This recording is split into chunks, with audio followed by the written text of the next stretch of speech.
सुनिए, हम लोग पढ़ रहे थे न्यूटन के हरकत का पहला कानून, Newton first law of motion. और तो क्या पढ़ा हम लोग, ये देखा कि न्यूटन के पहले लॉ के मुताबिक कि अगर कोई चीज़ रेस्ट में है तो वो रेस्ट में रहेगी, अगर मोशन में है तो वो मोशन में रहेगी। कब तक? जब तक कोई बैरूनी कुव्वत, एक्सटर्नल फोर्स उसे उसकी हालत को बदलने पर मजबूर ना कर, है ना। फिर बहुत सारा मिसाल दे के बताया था कि जो रेस्ट में वो रेस्ट में रहेगा। फिर मोशन वाला भी मिसाल दे के समझाया था कि आमतौर पर कोई चीज़ मोशन में होती है तो बज़ाहिर अपने आप रुक जाती है, बज़ाहिर अपने आप रुक जाती है। एक बॉल का मिसाल दिया था, एक साइकिल चला रहे, पैडल मार रहे हैं, कूद गए, बजाने के बाद क्या हो रहा है, वो बॉल साइकिल रुक जा रही है। तो वहाँ पर कौन रोक रहा है उसको? तो दो फोर्स बताया था, फ्रिक्शन फोर्स और एयर रेजिस्टेंस। पूछा ही नहीं हमारा, ठीक। उसके बाद ये सब बताया था। फिर फोर्स के बारे में तो पहले ही बोल चुके हैं, फोर्स क्या चीज़ है। फिर वहाँ से बताया था कि न्यूटन के फर्स्ट लॉ से हम लोगों को दो चीज़ मिलता है, एक कॉन्स्टेंट ऑफ इनर्शिया और एक फोर्स का डेफिनेशन। तो फोर्स का डेफिनेशन बता चुके हैं, उसका यूनिट भी दिखा चुके हैं, फोर्स कैसा फिजिकल क्वांटिटी है वो भी बता चुके हैं। और इनर्शिया का कॉन्सेप्ट जो है बताया था, इनर्शिया दो तरह का होता है, एक इनर्शिया ऑफ मोशन और एक इनर्शिया ऑफ रेस्ट। इसको मिसाल देकर समझा चुके हैं। कई सारा प्रैक्टिकल एप्लीकेशन नहीं बताया उसमें, चलती हुई बस का अचानक रुक जाना, रुकती बस का अचानक चल जाना, दौड़ते हुए ठोकर लगकर गिर जाना, सब उसका एक मिसाल था। सब इनर्शिया ऑफ रेस्ट और इनर्शिया ऑफ मोशन का एग्जाम्पल था। और भी कई सारा मिसाल, एक और प्रैक्टिकल एग्जाम्पल देकर के हम आगे चलते हैं। आप कभी कभी आप नोटिस कीजिएगा कि किसी कप में अगर चाय रखी हुई, अगर चाय भरी हुई रखी है या पानी रखा हुआ है किसी एक बर्तन पे, अगर आप उसको ढेलें कस के तो पानी कुछ छलक के गिर जाता है, गिरता है छलक कर। ये एक चाय किसी को, ले भाई चाय, ले भाई गर्म पानी, तो देते हैं हम लोग दूसरे को ना, कभी कभी देते हैं। क्या होता है कि कुछ चाय या पानी जो भी है कप में अगर भरा है तो छलक कर बाहर गिर जाता है। कभी नोटिस किए किस तरह गिरता है ना? आए कभी नहीं गिरेगा, पीछे पहले गिरेगा, पीछे की तरफ, पहले गिरेगा पीछे की तरफ। अब रहा आप धक्का दे गिरा देगा तो आगे गिरेगा, वो नहीं बोल रहे हम। अब हल्का धक्का दीजिएगा, देखिएगा कस्टडी वगैरह में चाय के आसपास चाय पीछे की तरफ गिर जाए। क्यों गिर जाती है? वो एनर्जी ऑफ रेस्ट के बिना पर वो चाय जो गिर जाती है। क्यों गिर जाती है? जैसे हम कप रेस्ट में, उसके अंदर का चाय भी रेस्ट में, जैसे ही कप को हम धक्का मारते हैं कप तो आगे बढ़ जाती है, लेकिन कप के अंदर का चाय क्या बोलता है, नहीं हम जाएँ वहीं रहेंगे, एनर्जी ऑफ रेस्ट के वजह से। तो चाय वहीं रहना चाहती है, तो एक नतीजे में क्या होता है, कप आगे बढ़ेगा, चाय पीछे रहेगी, तो चाय पीछे की तरफ। ठीक वैसे ही तुम्हारा अगर मान लो कि आगे से चाय कप ठेल रहा है, स्पीड से कोई पानी भरा कुछ आ रहा है, उसको हम रोकेंगे, या मान लो कि एक बड़ा ड्रम पानी का बड़े स्पीड से मेरे पास आ रहा है, हम उसको रोकेंगे शक्ति मार तो क्या होगा, शायद अगर पानी मेरे मुँह में गिर जाएगा। ऐसा होगा कि नहीं होगा? तो क्यों ऐसा होगा?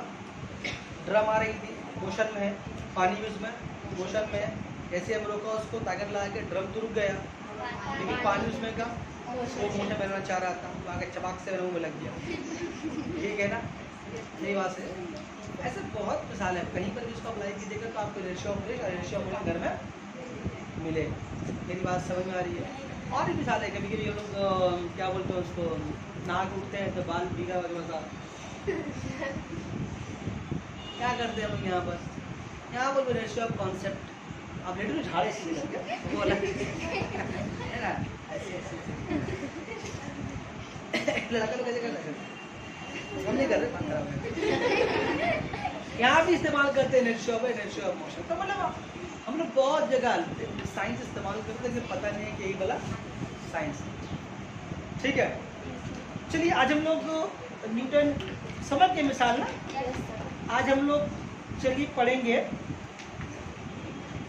न्यूटन का सेकंड लॉ।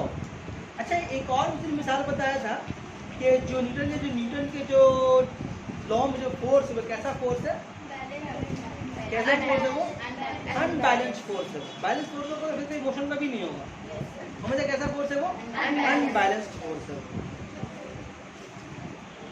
यही बैलेंस फोर्स लगेगा कोई चीज बॉडी मूव नहीं करेगी, अनबैलेंस फोर्स लगेगा तो ये बॉडी मूव करेगी। चलिए ठीक है, अब आइए न्यूटन की हरकत का सेकंड कर, यानी कि Newton second law of motion.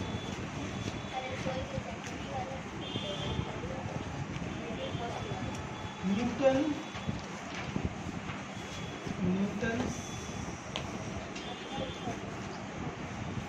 Second law of motion. अब देखिए न्यूटन का सेकंड लॉ ऑफ मोशन को समझने के लिए उससे पहले हम लोगों को एक फिजिकल क्वांटिटी है, जिस तरह न्यूटन का फर्स्ट लॉ के लिए पहले क्या समझाया था, फोर्स समझाया था, वैसे ही न्यूटन के सेकंड लॉ को समझाने के लिए पहले आपको एक फिजिकल क्वांटिटी समझाएंगे, जिसका नाम है मोमेंटम।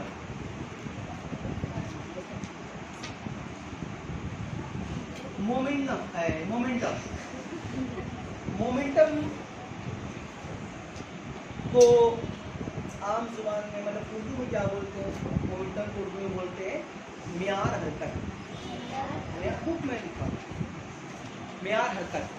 अगर आपसे कोई तारीफ पूछे इसका कि आप बताएं कि मोमेंटम की तारीफ क्या है, तो आप तारीफ उसका यूज कर सकते हैं कि देखने में अच्छा लगे, ऐसा है नहीं।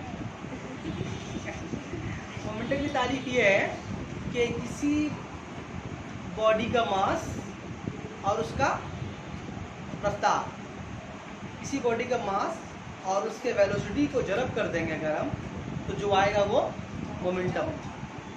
क्या होगा, किसी बॉडी का मास और उसका वेलोसिटी का हासिल जरब, ठीक, किसी बॉडी का मास और उसी का ही हासिल वेलोसिटी का हासिल जरब, ऐसे नहीं मास किसी और का वेलोसिटी किसी और का, उसको मोमेंटम नहीं बोलते। ऐसे ये पेन है, इसका पर एक मास होगा, इसको हम फेंक रखेंगे उड़ा करके, कुछ स्पीड से उतर जाएगा, तो इसका मास भी है और कुछ रफ्तार भी इसके अंदर है।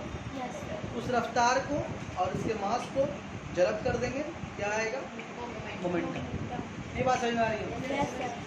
मतलब मोमेंटम मतलब मास इनटू, अगर आपसे पूछे कि आप मोमेंटम डिफाइन कीजिए तो क्या बोलिएगा, मास इनटू वेलोसिटी। किसका मास, उसी बॉडी का मास जो इसके अंदर वेलोसिटी है। मेरी बात समझ में आ रही है? मतलब ये हुआ कि मोमेंटम कभी भी रेस्ट वाले बॉडी का नहीं होगा। क्यों, मोमेंटम का मतलब ही तो है मास इनटू, अभी हम खड़े हैं, अरे मास तो कुछ है 70 kg, बढ़ सकता है कम हो सकता है, बोल नहीं सकते, बहुत ही मैंने 70 kg कराया है, अभी खड़े हैं, मास तो मेरा है, गैप तो नहीं है, लेकिन मोमेंटम नहीं है।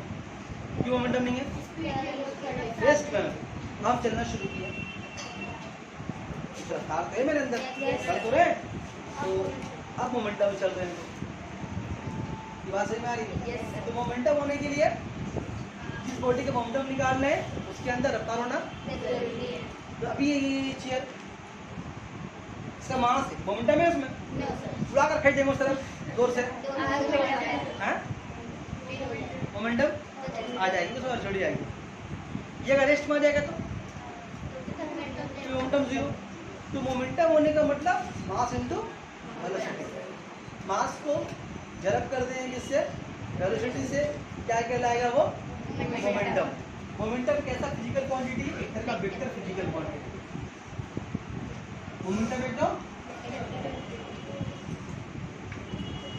मोमेंटम एक तरह का वेक्टर क्वांटिटी है। इसका यूनिट क्या है, सीजीएस सिस्टम में इसका यूनिट है ग्राम सेंटीमीटर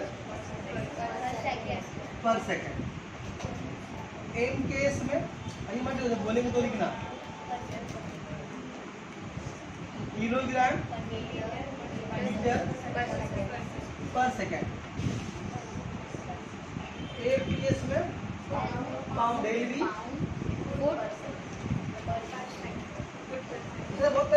क्लियर आया? Yes sir.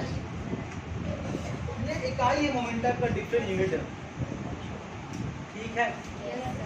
हाँ समझ में आ रही है? अब और ये तो हुआ तारीख मोमेंटम का, तो मोमेंटम पर खुल के समझते हैं, खुल के समझते हैं। पहले तो समझ के मोमेंटम क्या है, मास और वेलोसिटी का हासिल है। कोई बॉडी रेस्ट में है तो मोमेंटम उसमें नहीं हो सकता। मोमेंटम होने के लिए उस बॉडी को, अच्छा बॉडी का मास ना हो ये भी नहीं हो सकता, बॉडी का मास होना जरूरी है। बॉडी का अब मास जीरो है, कुछ मास ही नहीं है तो मोमेंटम निकलेगा नहीं। अगर कुछ है तो मास तो उसका होगा, भले ही बहुत हल्का हो लेकिन मास तो उसका होगा। अगर मास एकदम ही नहीं है तो फिर मोमेंटम मोमेंटम होने के लिए मास का होना जरूरी है। वैसे ही हम लोग आगे जो भी चीज़ देख रहे हैं सबका मास है, कि ज़्यादा है किसी का कम है, लेकिन मास तो है। लेकिन सबका वेलोसिटी नहीं है, इसलिए यीशु के इसका वेलोसिटी नहीं है, सिर्फ मास है। धक्का दे गिरा देंगे इसके शानदार के ऊपर मोमेंटम पे आएगा इसके अंदर। तो मास इंटू वेलोसिटी क्या है? मोमेंटम।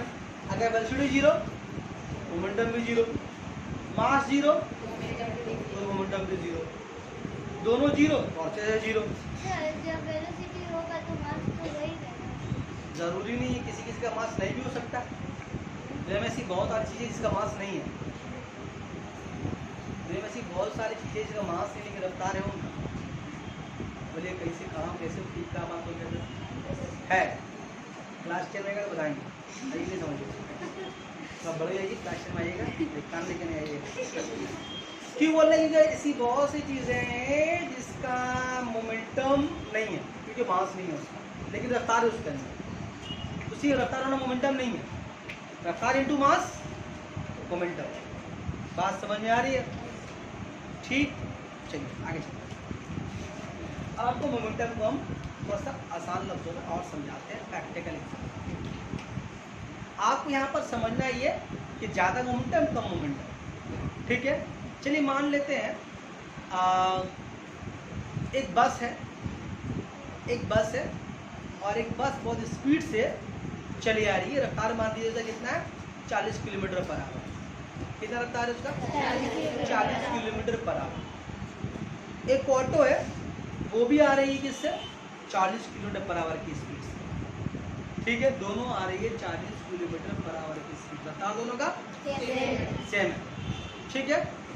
अभी आपको अगर हम बोले बाबू एक काम करो, तुमको आगे से रोकना है किसी एक चीज़ को, बस को या ऑटो को, जिसको रोक लेगा तुम्हारा, तुम किसको रोकना पसंद करोगे? बस को रोक लो, मगर अगर रुक गया तो बहुत ज़्यादा मिल जाएगा बस। क्या क्या क्या करोगे? दोनों का रफ्तार सेम है ना, तो बड़ा छोटा है?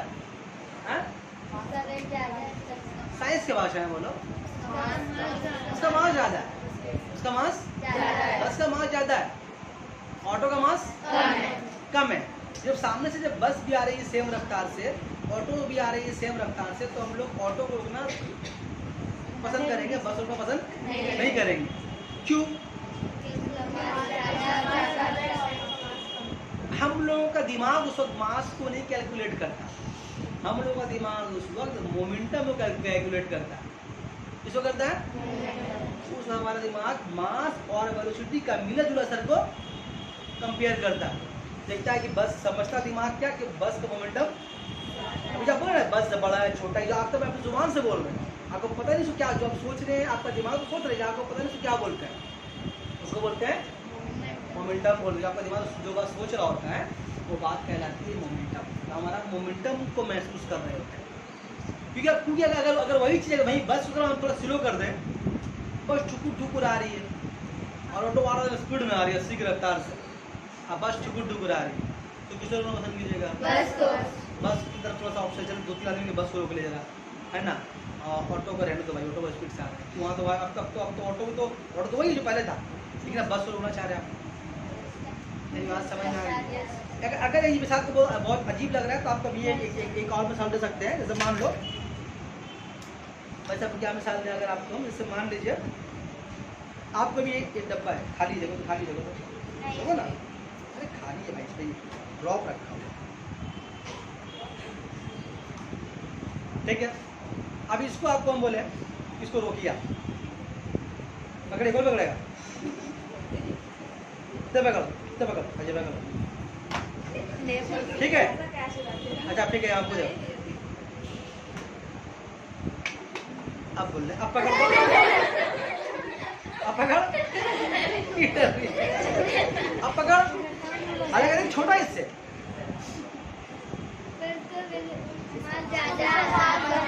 समय की माँ ज्यादा है इसका, हालांकि दिखने में बड़ा ये था, मतलब तुम्हारा दिमाग क्या, तुम्हारा दिमाग ये नहीं कैलकुलेट किया कि ये तुम्हारा दिमाग कैलकुलेट किया यहाँ पर ये मोमेंटम। अब इसको मुझे हल्का से देंगे तो, अब बोली फेंकिए, जान दी हल्का से देंगे, हल्का देंगे तो मोमेंटम, अब करेंगे तो नहीं। बात समझ, एक ही चीज है, एक ही चीज फेंक रहे हैं हम। एक बार जोर से फेंक रहे, हल्का पे जोर से फेंक रहे तो सिलेंडर याद है, हल्का फेंक रहे तो सदिए। तो मतलब क्या मोमेंटम क्या कर रहे हैं हम कैलकुलेट, छोटा बड़ा मसला नहीं है, छोटा बड़ा मसला हमारा दिमाग कैलकुलेट करता है मोमेंटम। ठीक, पक्का। एक आम मिसाल देके समझाते हैं जरा हंसी वाला। मान लो एक रेस हो रही है और एक मोटा आदमी पड़ रहा है, दो दौड़ रहा है और दो दौड़ रहा सेम स्पीड से, दो दौड़ रहा है सेम स्पीड से, किससे मोमेंटम ज्यादा होगा? दो दौड़ रहा सेम स्पीड से, दोनों की वेलोसिटी सेम है, तो किसका मोमेंटम ज्यादा होगा? मोटा, मोटा हमारे जैसी है,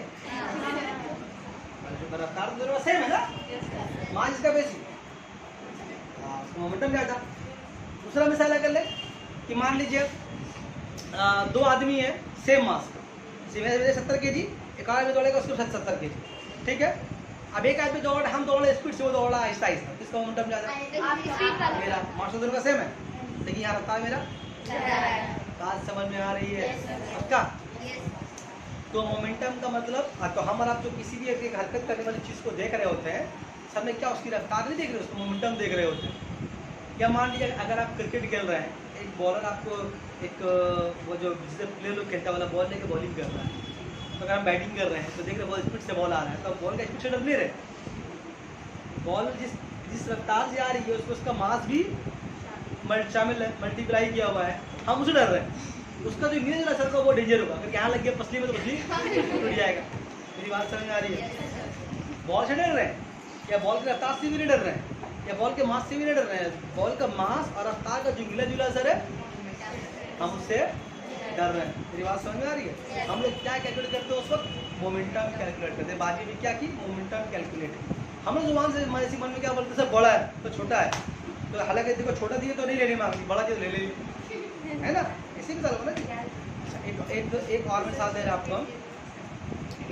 मान लीजिए आप रास्ते से जा रहे हैं, ठीक है, रास्ते से जा रहे हैं आप, दो आदमी जा रहे हैं, मान लीजिए लड़की दोनों जा रही है, रास्ते में जा रही है, और वहां से दो आदमी दौड़ के आ रहे हैं, एक मोटा आदमी पर दौड़ के आ रहे हैं, ठीक है, एक मोटा आदमी पर दोनों दौड़ के आ रहे हैं। तो मान लो एक मोटे आदमी से ये टकरा गई और पक्का से ये टकरा गई, ठीक है ना? तो कौन किसकी चांस जीतने का ज्यादा है? क्योंकि जो मोटा आदमी आ रहा है, मान ले, लेकिन ध्यान में ये बात होनी चाहिए, ध्यान नहीं बात, दोनों सेम रफ्तार से आ रहे, तब मोटा आदमी के साथ धक्का जो रहेगा धक्का ज्यादा होगा, काट बेसी हो, कार्य देख के धक्का है। आज जो पतला आदमी होगा जो धक्का उसे क्या होगा? वो थोड़ा सा कम होगा, ऐसी ना होता जी? बात समझ में आ रही है? तो मोमेंटम जब जो भी होता है वो क्या होता है, मतलब मास का और वेलोसिटी का मिला जुला असर होता है। वहीं पर क्या होगा आपका, कभी कभी ऐसा भी हो सकता है कि मोटा आदमी हल्के से आ रहा है कि धक्का लगा हम गिर गया, पतला के टकराए कि टकरा के तो खुद गिर गया, कर सकता है ना? पतला आदमी आया टकराया गिर गया, वो स्पीड से आ रहा है कि मोटा आदमी आया हल्का सा धक्का लगा गिर गया। तो मतलब क्या हुआ, यहाँ रफ्तार का मेरी की मास। तो मेरी बात समझ में आ गई? तो मोमेंटम का मतलब क्या होता है? मास इनटू, याद रहेगा? तो जब भी किसी भी हरकत करने वाली चीज को आप देखिएगा, कोई एक बस आ रही है, ऑटो आ रहा है, कुत्ता आ रहा है, बिल्ली आ रहा है, चल के आ रहा है, बिल्ली नहीं आ रही है, बिल्ली का मोमेंटम आ रहा है, बिल्ली का मास उससे रफ्तार, कुत्ते का मास उससे रफ्तार, क्या हुआ? ये मोमेंटम है ना? ये बात समझ में आ रही है? तो जब आप किसी भी चीज को अगर हरकत करते हुए देख रहे हैं, आपको क्या है वो, उसका नाम मोमेंटम। एक चींटी भी चल रही है तो उसका कुछ तो मास होगा, हल्का सा, कुछ नहीं होगा, उसका मास तो होगा दुनिया में, Yes. हम लोग की दुनिया में तो मास उसका होगा ना। हम लोग को लगता है कितना हल्का, जितना कितना छोटा है, लेकिन मास तो दुनिया में उसका होगा। मास इंटू उसकी देता मोमेंटम। बात समझ में आ रही है? Yes, जब भी sir. किसी भी हरकत करने वाली चीज को देखें आप, तो क्या असल में आप देख रहे हो? उसका मोमेंटम देख रहे हैं। मोमेंटम समझ गए? एक वेक्टर क्वांटिटी है, उसका यूनिट फलाना है, ढिकाना और धमकाना है। ये नहीं है, मतलब लिख दिया हम लोग। मोमेंटम समझ गए? Yes, sir. अब सुनिए न्यूटन का सेकंड लॉ।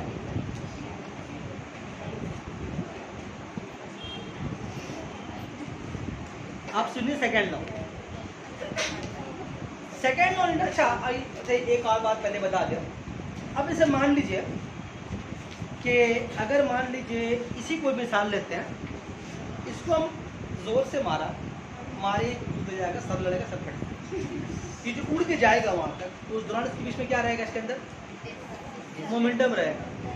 मोमेंटम रहेगा ना, Yes, sir. मास भी तो है साथ में, मोमेंटम रहेगा। तो मशीन फेंकेंगे, जब तक सर में लड़ेगा नहीं उसके, तब तक बीच में क्या रहेगा? इसके अंदर मोमेंटम रहेगा। मोमेंटम इसके अंदर आया कैसे? आया कैसे? आया कैसे? साइंस की भाषा में बोलो। फोर्स लगाया। फोर्स का काम क्या था? रेस्ट वाली चीज को मोशन में चीज को, अभी रेस्ट में है ना, इसको वहां भेजेंगे, मतलब क्या? तो उसको मोशन आना उसके अंदर ना। तो मोशन कैसे आएगा? अच्छा तो बोली नहीं कैसे आएगा मोशन? तभी आएगा ताकत लगाएंगे बाहर से, ताकत लगाएंगे बाहर से, मोशन इसके अंदर आया। कुछ ताकत हम लगाए इसके अंदर, तो इसके अंदर दो चीज क्रिएट, एक चीज क्रिएट हो, क्या क्रिएट करते वो? देखने को तो मोशन क्रिएट हुआ, लेकिन असल क्या क्रिएट? मोमेंटम क्रिएट हुआ। ये बात समझ में आ रही है? मोमेंटम क्रिएट हुआ ना। ये जो पूरी तरह वहां तक जाएगी, बीच हवा में रहेगी, जितनी तक हवा बीच में रहेगी, तो इसके अंदर क्या रहा? मोमेंटम रहा ना। नहीं, मेरी बात समझ, ये बात समझ में? अच्छा, अब मान लो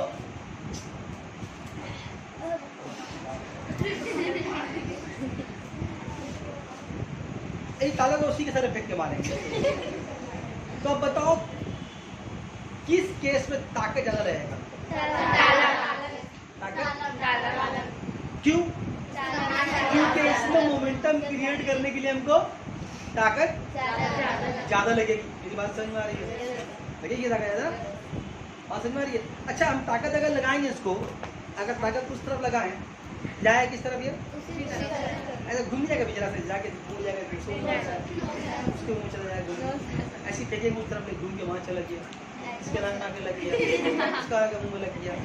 ऐसा हो सकता है? नहीं हो सकता। ये बात समझ में आ रही है? न्यूटन साहब यही बात बोले हैं। क्या बोले? कि किसी बॉडी में जो मोमेंटम पैदा होगा, वो उसके ऊपर लगाए गए ताकत का डायरेक्टली प्रोपोर्शनल होगा। डायरेक्टली प्रोपोर्शनल का मतलब क्या होता है? कि जितना ताकत लगाएंगे उतना मोमेंटम पैदा होगा, कम ताकत लगाएंगे तो मोमेंटम पैदा होगा। हम जोर से फेंकेंगे तो स्पीड से जाएगा, वो आहिस्ता फेंकेंगे तो लुढ़क के जाएगा, लेकिन जाएगा। ये बात समझ में आ रही है? ये जो इसका स्पीड से जाना और आहिस्ता जाना, इस पर डिपेंड कर रहा, मेरे लगाए गए ताकत के पर डिपेंड कर रहा। जितना ताकत उतने स्पीड से जाएगा, कम ताकत कम स्पीड से जाएगा। ये जा रहा है, इसके बीच वाले हरकत तो क्या बोलेंगे हम लोग? यहाँ हरकत मोमेंटम बोलेंगे। तो जो मोमेंटम पैदा होगा ताकत से पैदा होगा। ज़्यादा ताकत देंगे ज़्यादा मोमेंटम, कम ताकत देंगे कम मोमेंटम। इसी का मतलब होता है डायरेक्टली प्रोपोर्शनल साइंस के भाषा में। क्या आप उसको ऐसे ही बोल सकते हैं कि किसी बॉडी को जो ताकत अगर लगाएंगे, किसी बॉडी साइड के ऊपर, तो जितनी ताकत लगाएंगे हम, जितना फोर्स लगाएंगे उसको उतना ही मोमेंटम पैदा होगा। कम ताकत लगाएंगे कम मोमेंटम पैदा होगा। और एक खास बात क्या होगा?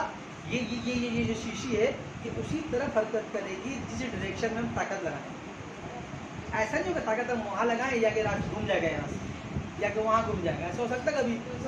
तो जिस डायरेक्शन में ताकत लगाएंगे हम, इसका मोमेंटम भी उसी डायरेक्शन में होगा। और जितना ताकत लगाएंगे उतना मोमेंटम होगा, कम ताकत लगाएंगे उतना मोमेंटम होगा। जिस डायरेक्शन में लगाएंगे उसी डायरेक्शन में होगा। बोलो हाँ।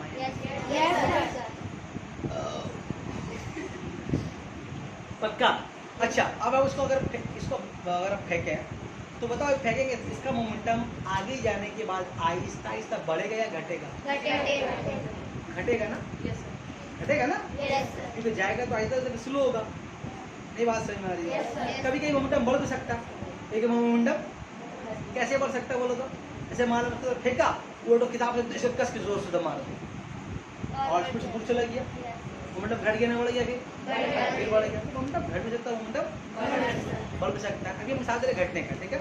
हम उसकी तरफ फेंका, उसकी तरफ फेंका, इस दौरान में यहाँ से जो वहाँ गया मोमेंटम घटा ना बढ़ा, घटा। यहाँ से टाइम लगा नहीं लगा, टाइम ही तो लगा। फिर मोमेंटम घटने में टाइम लगा नहीं लगा, कुछ सेकंड तो लगा होगा। या ऐसे बोले मोमेंटम बढ़ गया, मोमेंटम एक ऐसे मिसाल देकर मैं आपको मिसाल दे क्रिकेट का। एक बॉलर आया, वही स्पिन बॉलिंग का, स्पिन समझते किसको बोलते हैं?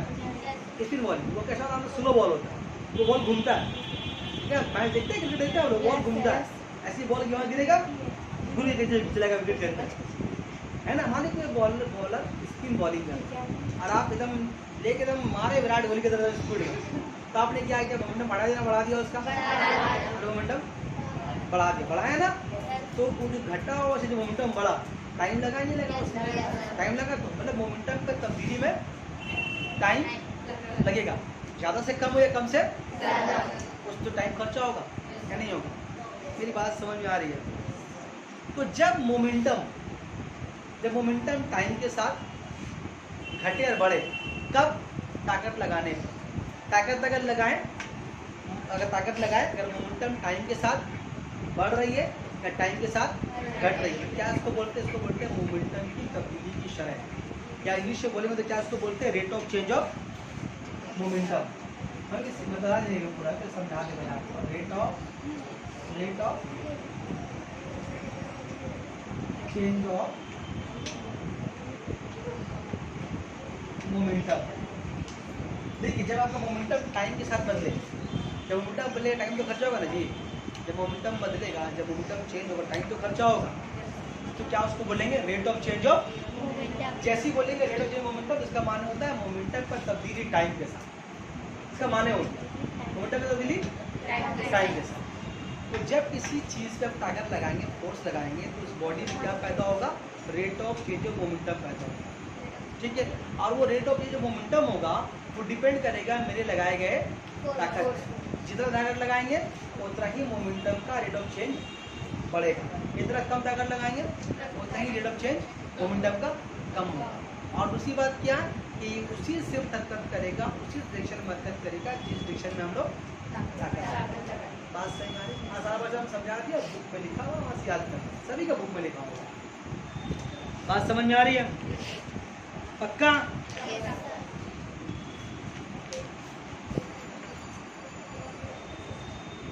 अब इसको आप आसान भाषा में समझो, है? आसान भाषा मतलब मैथ की भाषा में। इसको उतारना पड़ेगा हम लोग को ना, उतार लीजिए पहले इसका। आप पाउस कीजिए, बात दीजिएगा इसको।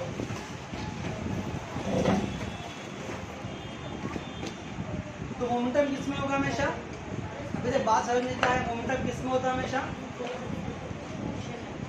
मोशन वाली जो चीज रेस्ट में, तो मोमेंटम हो सकता है जीरो से। अगर आपको जी कोई बॉडी का रेस्ट में, तो मोमेंटम क्या होगा? जीरो। मोमेंटम की तब्दीली की शरह का मतलब क्या हो रहा? यानी रेट ऑफ चेंज मोमेंटम का मतलब क्या हो रहा? कि मोमेंटम की तब्दीली टाइम के साथ। जब भी किसी की तब्दीली टाइम के साथ है, तो उसमें एक वर्ड उर्दू में क्या बोलेंगे? शरह। और इसमें क्या बोलेंगे? रेट लगा देंगे उसमें। अब उर्दू में बोलेंगे तो मोमेंटम की तब्दीली की शरह, ठीक? क्या हुआ? बोलिए। और इंग्लिश में बोलेंगे rate of change of momentum. एक ही बात है दोनों का। तो किसी भी शय का, किसी बॉडी का मोमेंटम का जो तब्दीली का जो शरह होता है, जो rate of change of momentum का जो क्वालिटी होता है, जो वैल्यू होता है, वो डिपेंड करता है उसके ऊपर लगाए गए ताकत का। जितना ज़्यादा ताकत लगाएंगे उसके अंदर उतना ही मोमेंटम पैदा होगा, और जितना कम ताकत लगाएंगे उसको उतना ही कम मोमेंटम पैदा होगा। मोमेंटम तभी पैदा होगा जब उसके हम लोग फोर्स लगाएंगे बाहर से। और जब मोमेंटम बदलेगा उस पर टाइम खर्चा होगा तो या नहीं होगा? और ये मोमेंटम जिस बॉडी में क्रिएट होता है, वो बॉडी उसी सिम हरकत करती है जिस सिम ताकत लगाई जाए, ठीक है? नहीं बात समझ फिर एक बार तुम धक्का लगा देखना, रात रोड में खड़ा ना, कोई ऑटो वाला धक्का का मारेगा, ऑटो का मोमेंटम जाता है, मेरा मोमेंटम कम, मोमेंटम के अंदर ट्रांसफर होगी। जिस तरह धक्का मारेगा आप गिरिएगा उसी तरह, तो पूरा समझ में आ जाएगा अंतर में सेकंड में। कीजिएगा ऐसा? Yes sir. इसका मोमेंटम इनफिनिटी है। बोलिए बोला। आप सुनिए, बता दें उसको। Yes sir. अब सुनिए, rate of change of momentum जो है मैथ की भाषा में क्या होता है? ये तो क्या मोमेंटम है ना? Rate of change of momentum. देखिए आप लोगों को कुछ बात समझाया हुआ है पहले से। देखिए अभी हम लोग पिछले कुछ साल की क्लास पहले एक लेटर इस्तेमाल किया था यू, और एक इस्तेमाल किया था वी। याद है कब कहाँ इस्तेमाल किया था? यू के ऊपर था वेलोसिटी और वी के ऊपर था वेलोसिटी, लेकिन दोनों में फर्क था। क्या था बोले तो? इसका नाम था इनिशियल वेलोसिटी, इसका नाम था याद आ रखा है ना? इसका नाम था इनिशियल वेलोसिटी, इसका नाम था फाइनल वेलोसिटी। मेरी बात समझ में आ रही है? और ये मान लीजिए इसका मास है, इसका मास है, ठीक है? किसी का ये मास मान लीजिए राया मशीन का मास, किसी का ये मास मान लीजिए किसी बॉडी का ये मास है और शुरू में वो इस रफ्तार से चल रही है, इस रफ्तार से वो चल रही है। तो अगर वो चल रही है तो उसका मोमेंटम रहेगा, तो उसका मोमेंटम शुरू में कितना होगा? इनिशियल मोमेंटम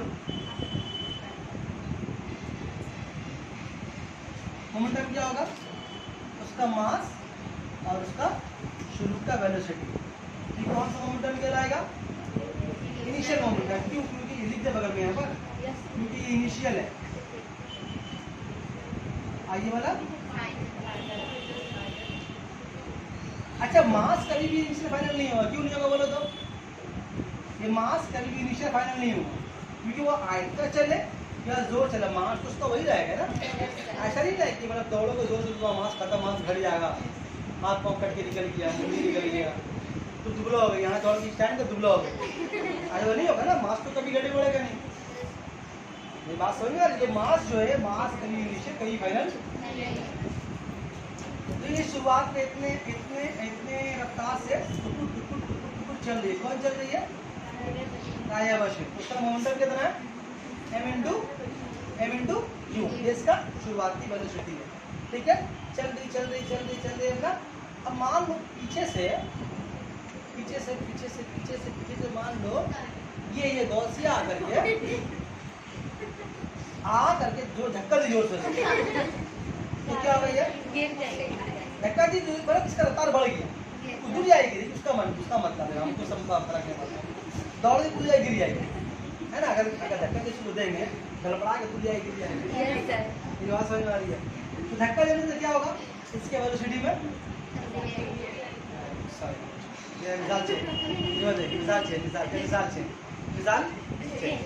मान लो एक बॉल उड़ल के जा रहा है, ठीक है? तो बॉल का मास कितना है? और शुरू में वेलोसिटी कितना यू है, ठीक है? आप उसमें जोर से किक लगा दी तो क्या होगा? रफ्तार बढ़ेगा, उसका मास बढ़ेगा, मास वही रहेगा, तो उसका मोमेंटम तब्दीली आया या नहीं आया ना? तो उसको क्या बोलेंगे हम लोग? Final momentum. फाइनल। तो बॉल का मास वही रहा, आपकी ताकत लगाने से वेलोसिटी कितना आ गया? कितना आ गया? ये कौन सा मोमेंटम हुआ? Final momentum. मोमेंटम बढ़ा ना घटा? बढ़ा ना। तो बढ़ा तो क्या करेंगे? चेंज निकालेंगे। चेंज ऑफ मोमेंटम कैसे निकालेंगे? जोड़ के ना घटा के? हैं? जोड़ के निकालेंगे। सोच के बोलिए तो। आप कुछ रफ्तार से आपका जो मोमेंटम था, ताकत लगाए कि मोमेंटम बढ़ गया, तो कितना बढ़ा? ये तो घटा के निकालेंगे ना। ये बात समझो। आपका मास तो वही है जो था, ताकत लगाने से क्या हुआ कि उसका मोमेंटम बढ़ गया। पहले चल रहा था मान लो वो 40 की स्पीड से, तब उसका बढ़ के 60 हो गया। आसपास तो मोमेंटम कितना बढ़ा? इसी को तो बोलेंगे चेंज मोमेंटम ना। नहीं बात सही बात।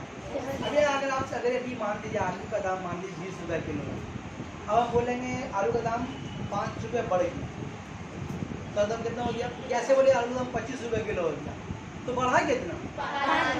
आप बोले कि 45 रुपये हो गया है, बोले जोड़ के बोलेंगे, जोड़ के बोलेंगे, आप लड़ा के बोलेंगे ना। क्या चेंज ऑफ मोमेंटम कितना होगा?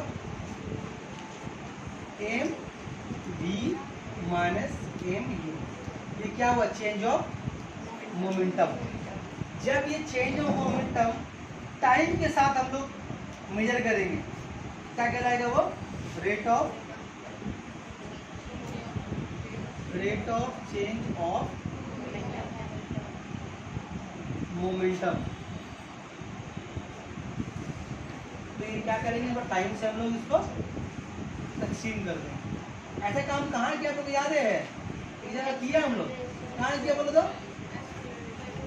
जब पढ़ा रहे थे रेशन मोशन, उससे पहले पढ़ाया था एक्सेलरेशन पढ़ा रहे थे, वहाँ ये काम मुझे बताया था कि तो मास आपको से बढ़ गया, ठीक। तो ये आपका रेशन मोमेंटम, ये फाइनल मोमेंटम, ये वाला चेंज ऑफ मोमेंटम।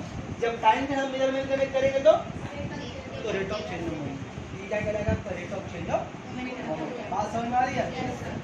अब देखिए आप यहाँ से मास कॉमन है, देखिए तो आप मास कॉमन है, तो क्या बचेगा आपको यहाँ पर? v minus U by T, ठीक है ना। आप अगर याद कर सके तो बताइए, तो v minus U by T क्या था? कॉपी में देख के बोलिए तो। पिछले पेज को कर दिया, कुछ क्लास पहले जाइए और देखिए तो v minus U by T क्या था? ए था ना? कॉपी में नहीं, कॉपी में देखिए दिखाया ए था ना। यहाँ पर लिख सकते हैं इसको हम लोग क्या? एम इंटू ए। यहाँ पर एक क्या चीज है? एक्सेलरेशन। मेरी बात समझ में आ रही है? तो rate of change of momentum को हम लोग ऐसे भी लिख सकते हैं, क्या? एम इंटू ए। जहाँ ए बराबर क्या चीज है? एक्सेलरेशन। बात समझ में आ रही है? तो मोमेंट तो तुम्हारा न्यूटन सेकंड लॉ, फिर से एक बार बोल दे रहे हम। सेकंड लॉ का मतलब क्या हुआ? किसी भी हरकत करने वाले शय में जितना ताकत लगाएंगे उतना ही अगर मोमेंटम पैदा होगा। कब ताकत लगाएंगे? कब मोमेंटम पैदा होगा? हम क्यों शुरू में क्या बोले? हरकत करने वाले शय में। उससे हरकत नहीं करेंगे तो मोमेंटम नहीं होगा, क्योंकि हरकत करने वाले शय में जितना ताकत लगाएंगे उसको उतना ही मोमेंटम पैदा होगा। कब ताकत लगाएंगे? तब मोमेंटम पैदा होगा। और दूसरा कंडीशन क्या है कि जिस सिम ताकत लगाएंगे उसी सिम वो बॉडी वो चीज़ जो है हरकत करेगी, ठीक है। ये अपने बात में समझा दिया, आपको मतलब किताब से याद करना पड़ेगा। अब मेरी बात में समझा पाए वो भी ठीक है, कोई मसला नहीं है वो उसमें, ठीक है। अच्छा भी तो होता होती है, पता ही नहीं है। अच्छा यहाँ तक ये बात समझ में आई। अच्छा आप लोग एक बात और सुनिए, एक बात और सुनिए। अच्छा इसको पहले मुकम्मल कर लेता मैं। तो हम लोग क्या देखा? Rate of change of momentum मेरा क्या आया? Rate of change of momentum क्या आया? m equal to m into A, यही है ना। यहाँ पर मेरे क्या चीज़ है? एक्सीलरेशन। क्या चीज़ है? तो बहुत कैलकुलेशन करने के बाद ये देखा गया कि ये m इंटू ए जो इसके बराबर होता है, फोर्स के बराबर होता है। मान लीजिए p क्या चीज़ है? मान लीजिए p जो हम लोगों का फोर्स है, तो फोर्स बराबर क्या होता है?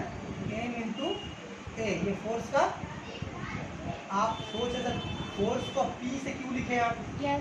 तो बुक में शायद ऐसे लिखा हुआ मेरे ख्याल से, वो फोर्स को p से ही इंडिकेट किया जाता है, तो उसका फर्क नहीं पड़ता। आप एक भी लिख सकते हैं, तो फर्क नहीं पड़ता, क्योंकि बुक में ही लिखा हो तो सिर्फ हमने यही लिखा। तो ये आप क्या बोलेगा? ये फोर्स का क्या चीज़ है? फॉर्मूला है क्या? p equal to m into A.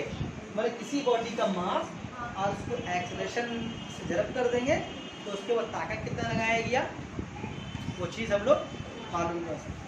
अभी ऐसे मिसाल तो मान लीजिए कि हम किसी चीज़ को धक्का देगा, ताकत लगाएं, ताकत हम कितना लगाया आप उसको मेजरमेंट नहीं कर सकते। जैसे मान लीजिए अगर एक ताला है, इस ताले को ताकत लगाकर दूर फेंकेंगे तो ताकत कितना लगाया आप मेरे हाथ से नहीं मालूम कर सकते। क्या करना पड़ेगा? आपको इस ताले का वजन नापे और इसका देखना पड़ेगा कितना इसके रफ्तार में तब्दीली आई, मतलब कितना मोमेंटम में तब्दीली आई। तो तब्दीली मोमेंटम जो तब्दीली इसकी आएगी तो इस फॉर्मूले में बैठाइएगा, आपका फोर्स निकल जाएगा। मिसाल देखें, तो मान लो इस ताले का वजन है 500 किलो, मान लेते कितना है? मान लो इस ताले का वजन है 500 ग्राम, ठीक है। ठीक है। अभी ताला रेस्ट में ना मोशन में, रेस्ट, इसका मतलब इसका इनिशियल रफ्तार 0 है। क्या इनिशियल रफ्तार 0 है। इसका यू कितना हो गया 0 हो गया। अब इसको हम जोर से फेंका है तो उसके अंदर रफ्तार कितना आया, मान लीजिए रफ्तार आया इसके अंदर मान लीजिए 40 सेंटीमीटर पर सेकेंड। कितना मान लिया, मान लीजिए इसके अंदर रफ्तार आया 40 सेंटीमीटर, तो कम है 400 पर और कम हो गया, कितना हुआ 400 सेंटीमीटर पर सेकेंड। तो उसके तो ताकत हम कितना लगाया, आप उसको इस फॉर्मूले में बैठाकर आराम से निकाल सकते हैं। फॉर्मूला क्या है, M V minus U by T. M मेरा कितना है, ताले का 500, वी कितना है 400, टी कितना है। अच्छा, ये जो ताकत हम लगाया है, ताकत जो लगाया है इसको तो कुछ वक्त लगा होगा ना, या कुछ वक्त नहीं लगा होगा, लगा होगा ना। तो मान ले तो वक्त हम इस पर टाइम लगाया है, मान लीजिए 3 सेकंड। कितना लगाया हम 3 सेकंड, 3 ने मान लीजिए 4 सेकंड मान लीजिए, कितना मान लीजिए, तो तकसीम किससे करेंगे इसको हम लोग, तो 500 इंटू 400 डिवाइड बाई 4, अगर कट जाएगा 100 बार में कितना आएगा 50,000। ये क्या चीज होगा, कौन सा फोर्स होगा ये। अब देखिए यहाँ पर ये आपका मास इसमें ग्राम में था ना, आपका रफ्तार कितना है सेंटीमीटर पर सेकंड में, ये भी सीजीएस में, ये भी सीजीएस, तो ये भी क्या होगा सीजीएस। क्या होगा फोर्स का यूनिट टाइम। बात समझ में आ रही है, इसका मतलब हम इसके ऊपर 50,000 डाइन फोर्स लगा रहे हैं। बात समझ में आ रही है। तो अब हम एक मिसाल आपको देखेंगे, आप किसी भी चीज़ का ताकत आप निकाल सकते हैं कि ताकत आप कितना उसमें लगाएं। एक फुटबॉल को ले, उसको वजन कर ले, वजन कितना है मान लीजिए 300 ग्राम। अब उसको बॉल किस रफ्तार से आ रही है आप उसको देख लीजिए, फिर नोट कर लीजिए, फिर जोर से ताकत लगाइए उसके ऊपर, देखिए रफ्तार उसमें कितना आ गया। तो आप मालूम करके वहाँ से आराम से आप कितना ताकत लगाए अपने पैसा आप वहाँ से मालूम कर सकते हैं। बात समझ में आ रही है। और यहाँ पर क्या बोले आप लोगों को, हाँ इसके अलावा एक बात और सुन लीजिए आप, टाइम और न्यूटन, तो उसको डाल ले पहले, 2 चीज़ बोल के छुट्टी देंगे, थोड़ा बंद करो उसको, बंद नहीं पाउस करो। तो यहाँ पर आपको फोर्स क्या करना है, आपको यहाँ से फोर्स का फॉर्मूला आपको क्या आएगा, फोर्स का फॉर्मूला क्या है, P equal to M into A. अभी तुम देखो ये जो फोर्स का फॉर्मूला कहाँ से निकाला हम लोग, न्यूटन के सेकंड लॉ से। तो तुम देखो न्यूटन के फर्स्ट लॉ से क्या मिला था हम लोगों को, न्यूटन का फर्स्ट लॉ से मिला था इनर्शिया कॉन्सेप्ट और फोर्स का डेफिनेशन। लेकिन यहाँ पर क्या मिला हम लोगों को, फोर्स का मेजरमेंट। जो फोर्स का पैमाइश किया, फोर्स का फॉर्मूला निकाला हम लोग। तो न्यूटन का सेकंड लॉ से क्या मिला हम लोगों को, बिठा दो इसको, इसमें याद रखिएगा इस पॉइंट पर, नेक्स्ट से पूछा ही नहीं कि न्यूटन के सेकंड लॉ से हम लोगों को क्या मिला। तो क्या बोलिएगा आप, मेजरमेंट ऑफ फोर्स, फोर्स की पैमाइश, मेजरमेंट ऑफ। तो फर्स्ट लॉ से क्या मिला था हम लोगों को, इनर्शिया कॉन्सेप्ट और फोर्स का डेफिनेशन, तारीफ मिला था। यहाँ से क्या मिला, फोर्स का फॉर्मूला मिला, मतलब फोर्स का मेजरमेंट मिला। क्या फॉर्मूला है वो, P equal to M A. यहाँ पर एम मास है और ये बोलना पड़ेगा, अगर पूछा अगर आपके फोर्स का फॉर्मूला बताओ तो बोलिएगा P equal to M A, जहाँ पर P मतलब फोर्स, एम मतलब मास और ए मतलब एक्सेलरेशन। याद रहेगा। अब यहाँ से 2 बात बोल के छोड़ दें, हम लोग 2 चीजें भी सुना है थोड़ी देर पहले पिछले क्लास में, डाइन और क्या चीज है,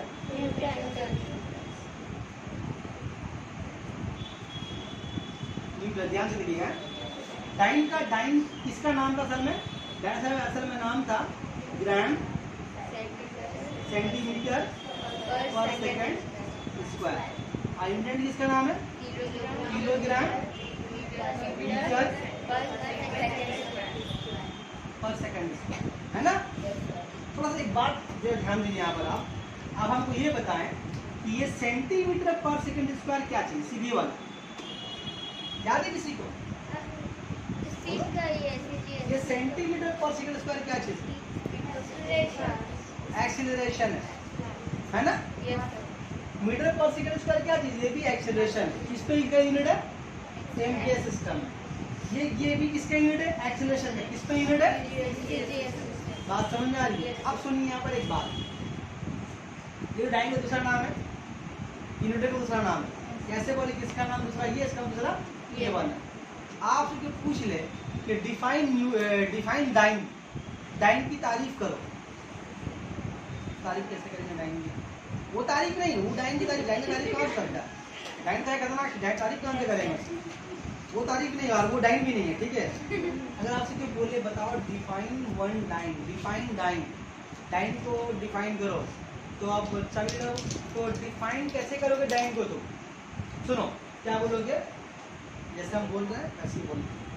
एक डाइन वो फोर्स है, एक डाइन वो फोर्स है जो किसी 1 ग्राम, इसमें 1 ग्राम वाली चीज पर लगकर, 1 ग्राम वाली शय पर लगकर उसके अंदर 1 सेंटीमीटर पर सेकंड स्क्वायर एक्सीलरेशन पैदा करती है। ठीक, फिर से बोलो, इसको देखिए तो याद हो जाएगा। एक डाइन वो फोर्स है जो किसी 1 ग्राम की चीज पर शय पर लगकर उसके अंदर 1 सेंटीमीटर पर सेकंड स्क्वायर एक्सीलरेशन पैदा करती है। वैसे बोले बताओ, 1 न्यूटन की तारीफ करो तो क्या बोलेगा? 1 न्यूटन वो फोर्स है जो किसी 1 किलोग्राम की चीज पर लगकर उस शय के अंदर 1 मीटर पर सेकंड स्क्वायर एक्सीलरेशन पैदा करती है। नहीं बोल पाएंगे, अगर दिन बहुत सुनेंगे, ठीक। तो और एक बात सुनिए, अब पूछता है कभी कभी एग्जाम में, कभी कभी क्वेश्चन ऐसे आता है कि अभी तो एग्जाम नहीं हो रहा है लेकिन अब जान के लेके हुआ तो पूछा जाएगा कि डाइन न्यूटन में क्या रिलेशन है, डाइन न्यूटन में क्या रिलेशन है। मेरा भाई बहन है, मेरा भाई बहन है, पता नहीं क्या है, तो आपसे पूछा जाएगा कि डाइन न्यूटन का रिलेशन क्या है। आप कैसे बताइएगा हमको, हम लिख दे रहे हैं, उसको भी नोट कर लीजिएगा। शॉर्ट में लिख रहे हैं, ए मतलब न्यूटन, ए मतलब पूरा लिख रहे हैं, बाद में समझ में नहीं आना पूरा। 1 न्यूटन इक्वल टू होता है आपका 10 to the power 5 dine,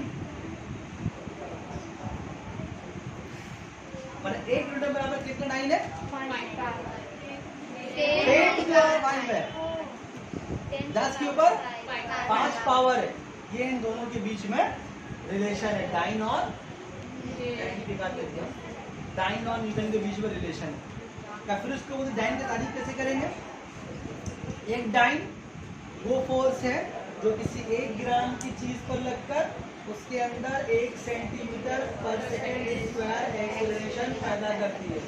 1 Newton वो फोर्स है जो किसी 1 किलोग्राम की चीज पर लगकर उसके अंदर 1 मीटर पर सेकंड स्क्वायर एक्सीलरेशन पैदा करती है। दोनों के बीच में रिलेशन क्या है? 1 newton equal to 10 to power 5। हम लोग क्या मिलता है सेकंड लॉ से? फोर्स का मेजरमेंट। फॉर्मूला क्या फोर्स का? P इक्वल टू M है। क्या है न्यूटन का second law? Second law Newton ने क्या है? हम सब वापस रिपीट कर दे रहे हैं कि जिस किसी भी हरकत करने वाली शय पे जितनी ताकत खर्च करेंगे उसमें उतना ही मोमेंटम पैदा होगा, कम ताकत खर्च करेंगे उतना मोमेंटम पैदा होगा, और उस बॉडी में जो मोमेंटम पैदा होगा उसका ड्यूरेशन किस तरफ होगा? जिस सिर्फ में ताकत लगाएंगे। ठीक है, आज का पढ़ाई खुलासा नहीं था, इसको और जब पिछले वाले 2 क्लास को नेक्स्ट फ्राइडे पूरा मिलाकर सुनेंगे। अब मुहर्रम तो आने वाला है भी नहीं, तो इतवार बीच में है नहीं, और हम लोग बनाएंगे उस दिन। ठीक है, फिर अगले दिन हम थर्ड लॉ पढ़ा करके चैप्टर खत्म कर देंगे, फिर नेक्स्ट लाइफ से। हाँ, सेफ अब उतार लें।